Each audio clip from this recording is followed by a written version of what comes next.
राधे राधे सभी को। आपके अपने इस एस कहानियाँ चैनल में आप सभी का स्वागत है। देव उठनी एकादशी के दिन प्रभु निद्रा से जागते हैं और परम सती भगवती स्वरूपा माँ तुलसी से उनका विवाह होता है। कार्तिक शुक्ल द्वादशी को श्री शालिग्राम और तुलसी जी का विवाह होता है। यह शालिग्राम आखिर कौन है, क्या है, आइए जानते हैं। पुराणों में वर्णित कथा के अनुसार वृंदा नामक सती स्त्री ने अपने पति जलंधर और अन्य कथा के अनुसार शंखचूड़ को विष्णु जी द्वारा छल पूर्वक मार दिए जाने पर यह शाप दिया था कि तुमने मेरा सतीत्व भंग किया है, अंत तुम पत्थर के बनोगे। यह पत्थर शालिग्राम कहलाया। तब भगवान विष्णु ने कहा, हे वृंदा, यह तुम्हारे सतीत्व का फल है। तुम तुलसी का पौधा और गंडकी नदी बनकर मेरे साथ ही रहोगी। मैं यही गंडकी नदी के किनारे तुम्हारे साथ रहूँगा। जो मनुष्य एकादशी के दिन तुम्हारे साथ मेरा विवाह करेगा और द्वादशी के दिन शालिग्राम से विवाह करेगा, वह परम धाम को प्राप्त होगा। भगवान शालिग्राम श्री नारायण का साक्षात और स्वयंभू स्वरूप माने जाते हैं। आश्चर्य की बात है कि त्रिदेव में से दो भगवान शिव और विष्णु दोनों ही जगत के कल्याण के लिए पार्थिव रूप धारण किया। जिस प्रकार नर्मदा नदी से निकलने वाले पत्थर नर्मदेश्वर या बाणलिंग साक्षात शिव स्वरूप माने जाते हैं और स्वयंभू होने के कारण उनकी किसी प्रकार की प्राण प्रतिष्ठा की आवश्यकता नहीं होती, ठीक उसी प्रकार शालिग्राम भी नेपाल में गंडकी नदी के तल में पाए जाने वाले काले रंग के चिकने अंडाकार पत्थर को कहते हैं। स्वयंभू होने के कारण इनकी भी प्राण प्रतिष्ठा की आवश्यकता नहीं होती और भक्तजन इन्हें घर अथवा मंदिर में सीधे ही पूज सकते हैं। शालिग्राम भिन्न भिन्न स्वरूपों में प्राप्त होते हैं। कुछ मात्र अंडाकार होते हैं तो कुछ मात्र एक छिद्र होता है तथा पत्थर के अंदर शंख, चक्र, गदा या पद्मा खुदे होते हैं। कुछ पत्थरों में सफ़ेद रंग की गोल धारियाँ चक्र के समान होती हैं। दुर्लभ रूप से कभी कभी पीताम्ब युक्त शालिग्राम भी प्राप्त होते हैं। शालिग्राम जी को एक विलक्षण व मूल्यवान पत्थर माना गया है। इसे बहुत सहेज कर रखना चाहिए क्योंकि मान्यता है कि शालिग्राम के भीतर अल्प मात्रा में स्वर्ण भी होता है, जिसे प्राप्त करने के लिए चोर इन्हें चुरा लेते हैं। भगवान शालिग्राम का पूजन तुलसी के बिना पूर्ण नहीं होता। तुलसी अर्पित करके वे तुरंत प्रसन्न हो जाते हैं। श्री शालिग्राम और भक्ति स्वरूपा तुलसी का विवाह कराने से सारे अभाव, कलह, पाप, दुख और रोग दूर हो जाते हैं। तुलसी शालिग्राम विवाह करवाने से वही पुण्य फल प्राप्त होता है जो कन्यादान करने से मिलता है।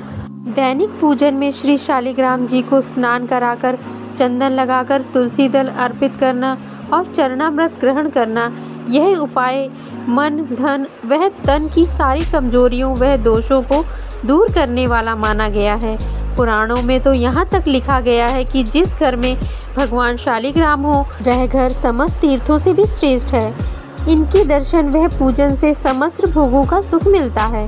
भगवान शिव ने भी स्कंद पुराण के कार्तिक महात्म्य में भगवान शालिग्राम की स्तुति की है। ब्रह्मा वैवर्त पुराण के प्राकृतिक खंड अध्याय में उल्लेख है कि जहाँ भगवान शालिग्राम की पूजा होती है वहाँ भगवान विष्णु के साथ भगवती लक्ष्मी भी निवास करती हैं। पुराणों में यह भी लिखा है कि शालिग्राम शिला का जल जो अपने ऊपर छिड़कता है वह समस्त यज्ञों और संपूर्ण तीर्थों में स्नान के समान का फल होता है। जो निरंतर शालिग्राम शिला का जल से अभिषेक करता है वह संपूर्ण दान के पुण्य तथा पृथ्वी की प्रदक्षिणा के उत्तम फल का अधिकारी बन जाता है।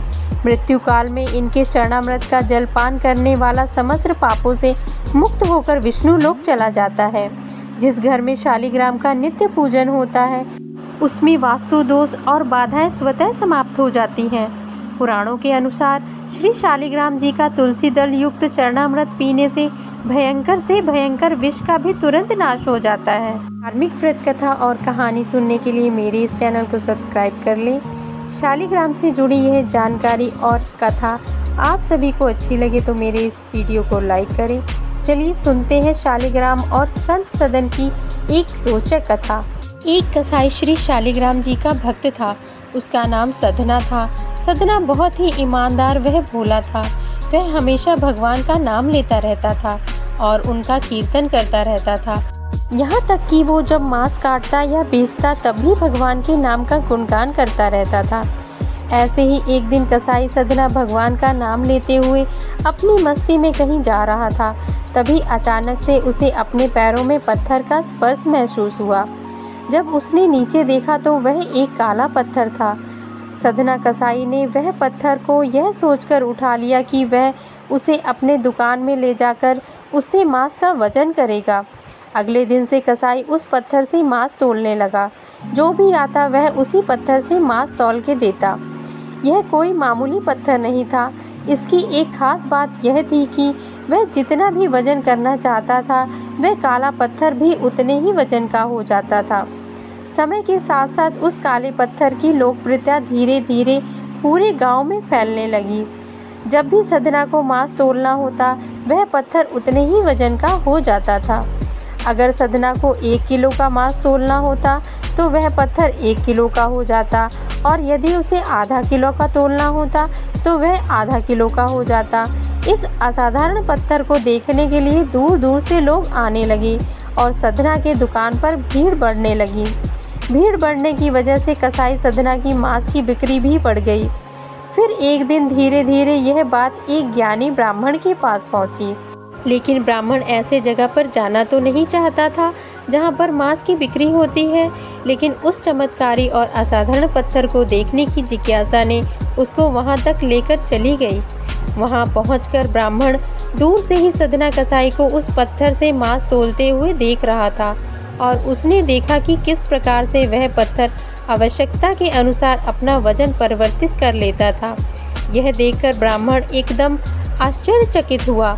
यह देख ब्राह्मण सधना कसाई के पास गया तो सधना ब्राह्मण को देखकर बहुत आश्चर्यचकित हुआ, और साथ ही साथ सधना बहुत प्रसन्न भी हुआ। फिर सधना ने ब्राह्मण का नर्म भाव से स्वागत किया और ब्राह्मण को बैठने के लिए कहा। फिर सधना ने उस ब्राह्मण से उसके दुकान पर आने का कारण पूछा तो ब्राह्मण ने बताया कि वह उस काले पत्थर को देखने आया है। ब्राह्मण ने बताया कि वह कोई मामूली पत्थर नहीं है, वह भगवान श्री शालिग्राम जी हैं। ब्राह्मण क्रोधित होकर कहते हैं कि भगवान शालिग्राम जी को मांस के साथ रखना बहुत बड़ा पाप है। सधना बहुत ही सरल और भोले स्वभाव का इंसान था, और यह सुनकर उसको लगा कि वो अनजाने में बहुत बड़ी गलती कर रहा था। सधना ने ब्राह्मण से शर्माते हुए कहा कि वह तो ब्राह्मण है और वह शालिग्राम जी को अपने साथ लेकर जाएं और उनकी पूजा अर्चना करें। यह कर सधना ने उस पत्थर को उस ज्ञानी ब्राह्मण को दे दिया। वह ब्राह्मण शालिग्राम जी को बड़े आदर सम्मान से अपने घर लेकर आए और वहां पर भगवान शालिग्राम जी को स्नान कराया और बड़ी भक्ति भाव से उनकी पूजा पाठ शुरू कर दिया। ऐसे ही कुछ दिन बीत गए। एक दिन रात को ब्राह्मण के स्वप्न में भगवान शालिग्राम जी आए और उन्होंने ब्राह्मण से कहा कि वह उनके सेवा भाव से बहुत प्रसन्न हुए हैं, लेकिन तुम मुझे उस कसाई सधना के पास वापस छोड़ आओ। भगवान शालिग्राम कहते हैं कि सधना हमेशा मेरे नाम का गुणगान करता रहता था, जो कि मुझे बहुत अच्छा लगता था, और ऐसे भक्त के लिए मैं कहीं भी रहने को तैयार हूँ। अगले ही सुबह ब्राह्मण भगवान शालिग्राम जी को अपने साथ लेकर उस कसाई सधना की दुकान पर गए और उन्होंने सधना को पूरी बात बताई, और भगवान शालिग्राम जी को सधना को सौंप देते हैं। यह सब बात सुनकर सधना बहुत प्रसन्न होता है और मन ही मन में वचन लेता है कि वह अब से मांस नहीं बेचेगा और वह अपना अधिक से अधिक समय भगवान के नाम लेने और कीर्तन करने में गुजरेगा। बोलिए श्री शालिग्राम भगवान की जय। आप सभी को यह कथा अच्छी लगी हो तो मेरे इस चैनल को सब्सक्राइब कर लें, इस वीडियो को लाइक करें। राधे राधे।